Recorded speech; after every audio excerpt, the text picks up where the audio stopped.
আবেলিৰ জিলিকনি। ঐ শুনাচোন, মই তোমাক কেতিয়াও পাহৰিব নোৱাৰিম আৰু অশুদ্ধ মই তোমাৰ ওচৰত।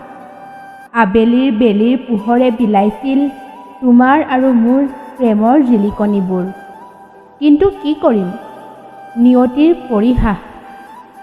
তোমাক হেৰুৱাৰ যন্ত্ৰণাই আজি মোক দহিছে, পুৰিছে।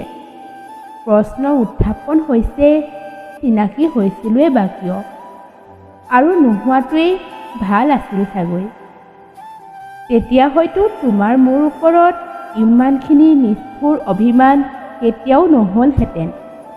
তোমাক কন্দুৱাই মই সুখত থাকিব বিচৰা নাই আৰু নিবিচাৰোঁ। তোমালৈ অশেষ মৰম আৰু ভালপোৱা সদায়ে অটুট আছে। তোমাৰ লগত থাকিব নোৱাৰিলোঁ। জানো তুমি মোক ক্ষমা কেতিয়াও নকৰা, তথাপিও তোমালৈ এটাই অনুৰোধ, তুমি সুখত থাকা, সুখী হোৱা আজীৱন। নিয়তিয়ে দিছিল যদিও তোমাক বিধাতাই কাঢ়ি নিলে মোৰ জীৱনৰ পৰা। আৰু নোৱাৰিছোঁ, চকুলো বাগৰি গৈছে, হেতেলি তিতি গৈছে। শিতানৰ কোমল গাৰুটিও আজি সেমেকি উঠিছে।